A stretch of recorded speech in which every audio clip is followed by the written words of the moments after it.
Hello, dear viewer, and welcome to another episode of the Catholic League Forum. I'm Mike McDonald, Director of Communications at the Catholic League, and joining me today is Bill Donohue, President and CEO of the Catholic League. Bill, this was a jam-packed week. We had a lot going on this week, perhaps probably our busiest of the year. And so just to sort of give people a little bit of overview of what we had going on this week, Ron Richlick, who's on our Board of Advisors, he's a professor at the University of Mississippi, and a notable historian on Pope Pius, had a very strong piece defending Pope Pius XII from a bit of a cheap shot from David Kurtzer on PBS last week. Dear viewer, again, a very busy week, so do check out our website, Catholic League Forum. There's a lot there to see about it, but unfortunately, we're a little pressed for time this week. Also, we had to come to the defense of the bishops out in Colorado. They issued a very strong letter previously in June saying that if you voted for certain pro-abortion measures in Colorado as a state legislature and are Catholic, please do not present yourself for communion. Of course, pro-abortion Catholic politicians took umbrage with this and took some cheap shots at the bishops, so we had to respond in kind to just come to the defense of the bishops there. So again, very good stuff. Normally, dear viewer, these could fill up whole episodes. They're attack on a pope and attacking bishops. But again, another hectic week, so do check out the website, catholicleague.org, to find out more information about these. Now, Bill, let's get to the big issue this week. Today, Friday, you sent a letter to the Attorney General of the United States, Merrick Garland, about this just rampant increase in attacks on Catholic churches, Catholic pro-life centers, the whole 9 yards, interrupting masses, which you call domestic terrorism. Can you tell us what's going on there? Yeah, I mean, I guess almost everybody should be aware of it at this point. It's been the news cycle has actually picked up on this, which at least I think it's good that people learn.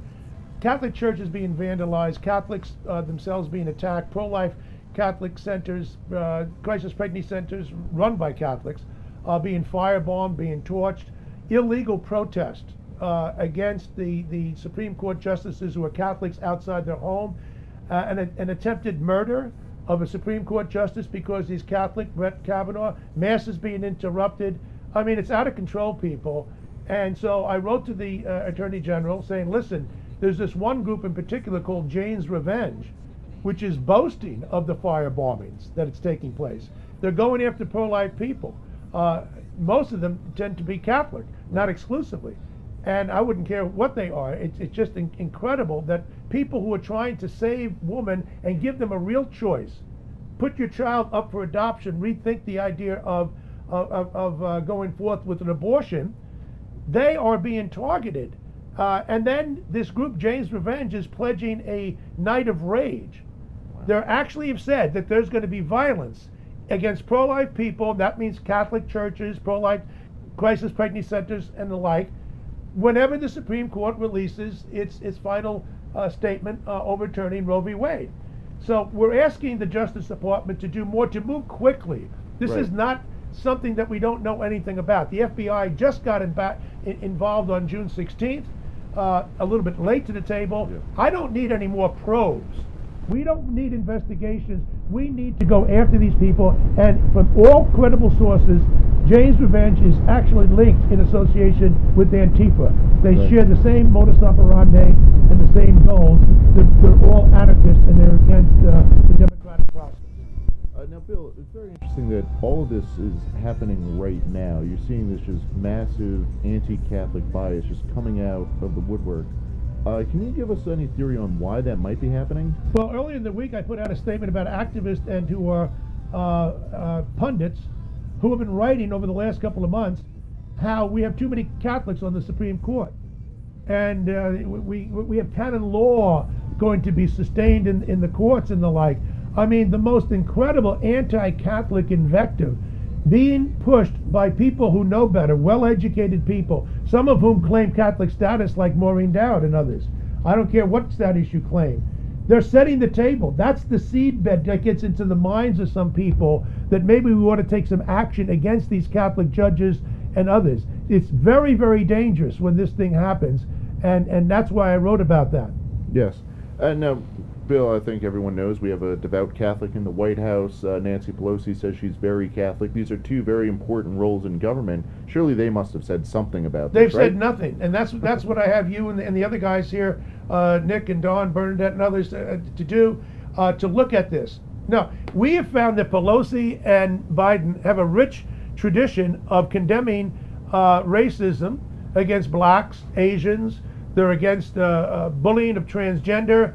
They're against any kind of anti-Muslim statements alike. We would join with them in that. Right. Nobody should be treated that way.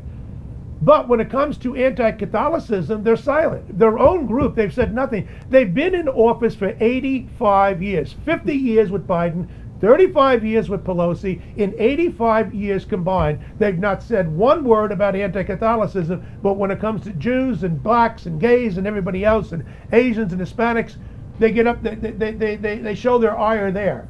But when it comes to their own group, they say nothing. And that's largely because they are so in the tank with the pro-gay and the pro-abortion movement, and that's coming from their side. So they're kind of stuck there in terms of between what to do about it. But it's really, it's more than discouraging. It's astonishing that we have the House Speaker and the President of the United States quote devout Catholics who say absolutely nothing about the fire bombings of Catholic crisis pregnancy centers and the vandalism of Catholic churches, masses being interrupted, and threats against Catholic judges, and they say absolutely nothing. I think a fair-minded agnostic is somebody I would depend on more than I would Pelosi or Biden. That's saying something. Now, just to wrap it up here real quick, Bill, not moving too far away from Biden, this week they had a Pride event at the White House and used the ceremony to issue a couple of executive orders, and one of them was touching on banning conversion therapy. Can you tell us a little bit about what's happening here? I mean, I've actually gone so far as to say what Biden is doing is promoting child abuse. Let me be very explicit. When you say to a child who's 8 years of age, and that's what he said when he was running for president, those are third graders, people, that if you want to transition, go ahead, go for it. These kids just got off their tricycle, and they're going to be subjected to puberty blockers and at some point genital mutilation. These kids, if you leave them alone, we've seen 70 to 80% of these young kids, mostly girls, want to become boys. That's an interesting thing. After the feminist revolution, we're back to this again. They will grow out of it. It's a stage, and they're getting some peer pressure. And we've seen the results. And he says, well, look at the results of suicide and whatnot. Let me tell you something. It is true that these kids who are gay and particularly transgender, their rates of suicide are about 20 times higher than that of the people in their cohorts. People who are not like them in that sense. But the fact is they have mental issues. They need to be treated. They don't need to be punished. We're not interested in punishing people who are transgender. We're simply saying tap the brakes, give them the help they need. Right. Don't tell us that gender-affirming techniques and therapy is what they need. No, they need to be told that this is not natural, that you need to tap the brakes, that you need some therapy. But this idea, this is really child abuse. To think that you can tell a little kid in elementary school that it's actually normal and it's okay. We know what the suicide rate is in Sweden, in Britain, in the United States. We don't lack for data. These people are that way not because of what others are doing to them. It's because they are suffering from these organic issues themselves. They need psychological help, and they need it now. The President of the United States is aiding and abetting the abuse of children, and that is to me, I can't think of any president in history who I could ever say anything that condemnatory about. Yeah, it's a lot of craziness going on in the world right now. But Bill, again, very busy week, so let's I think this is a good point to wrap it up at. Dear viewer, I know we kind of breeze through things. We generally try and give you a little bit more insight and thinking here, but again, we had so much going on this week. I just wanted to give you the real meat and potatoes. But do check out the website, CatholicLeague.org. We'll have a lot more information there on each and every one of these stories. You can find a link in the description below. And as always, if you could give us a like and subscribe, that will help us greatly. Thank you. Thanks, Bill. Thank you.